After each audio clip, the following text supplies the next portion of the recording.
पर और बात करेंगे कि स्वेदवायु स्रोतों की दृष्टि के लक्षण क्या हैं। दीपाली ठोकाने समथिंग है, ठोकानी जी नमस्ते। तो स्वेदवायु स्रोतों की दृष्टि के लक्षण अभी हुए। स्वेदवायु स्रोतस की दृष्टि के लक्षण आपको पता चल गया कि आपका व्यायाम का इधर उधर हुआ, न व्यायाम हो किया, एक्सेस व्यायाम किया, दोनों ही कंडीशंस आप समझ लीजिए। आपने अधिक से ज़्यादा चिंता किया, शीतोष्ण का सही तरीके से सेवन नहीं किया, क्रोधशोक भय हुआ, इन सारी वजहों से स्वेदवायु स्रोतस की दृष्टि हो जाएगी। अब ये स्वेदवायु दृष्टि के जब लक्षण होंगे, स्वेदवायु स्रोतस जब दुष्ट हो जाएगा, खराब हो जाएगा वो चैनल जो है, तो प्रॉब्लम क्या क्या आएगी।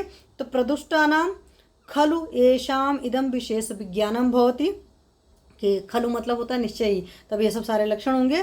तद्यथा अस्वेदनम अतिस्वेदनम, या तो अस्वेदन होगा मतलब बिल्कुल भी स्वेटिंग नहीं होगी, या एक्सेस स्वेटिंग होगी। तो अगर किसी भी इंसान को स्वेटिंग कम हो रही है या स्वेटिंग नहीं हो रही है, अधिक स्वेटिंग हो रही है, दोनों ही कंडीशन में आपको समझना है कि इसका स्वेदवा स्रोत जो है, वो जो चैनल है वो सही नहीं है। पारुष्यम अतिलक्षण ताम अंगस्य, हद से ज़्यादा ड्राइनेस होगी, पारुष होगी, परुषता होगी। परुषता मतलब खरता, रुक्षता होती है, अच्छी तरीके से रुक्षता को परुषता बोलते हैं उस लक्षण। और साथ में या तो बहुत ज़्यादा ड्राई स्किन हो गई, या बहुत ज़्यादा ही, कुछ लोग के देखते हैं ना, कुछ ज़्यादा ही सॉफ्ट हो जाती है, तो कुछ ज़्यादा ही सॉफ्ट हो जाएगी तो भी आपका प्रॉब्लम है। परिदाहम, और दाह वगैरह होगी। कई सारे लोग कंप्लेन करते हैं ना कि मेरी स्किन में जलन वगैरह रहती है, तो वहाँ पर भी आप ये समझना है कि स्वेदवायु स्रोतस की दृष्टि है।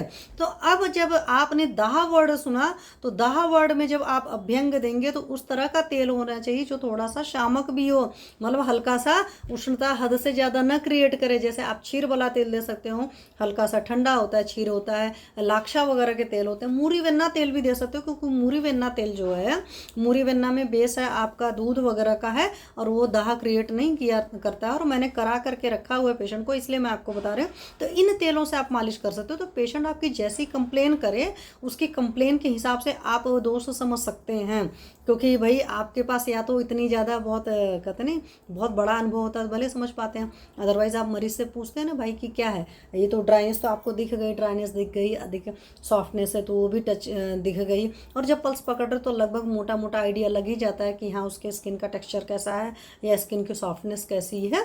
तो उसके बाद में दाह वगैरह भी, हालांकि टच से भी टेम्परेचर पता चलता है, बट कई बार अंतर दाह भी होता है, तो वो सारी चीज़ें भी आपको समझनी होती है।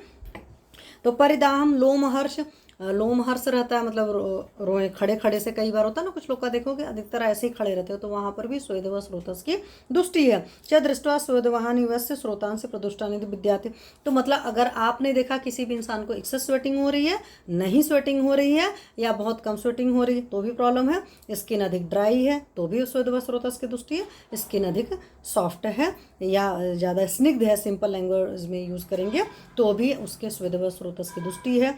चारों तरफ उसको दाह लग रहा है, रोएं बार बार उठे उठे से, कुछ लोग को इस तरह की चीज़ें भी होती हैं, तो वहाँ से आपको समझने की ज़रूरत है कि ये तकलीफ़ है और इसको ठीक करने की ज़रूरत है। चलिए, आज किसी की कोई क्वेरी तो नहीं है अभी, अगर किसी की कोई क्वेरी हो तो देख सकते हैं, अदरवाइज़ फिर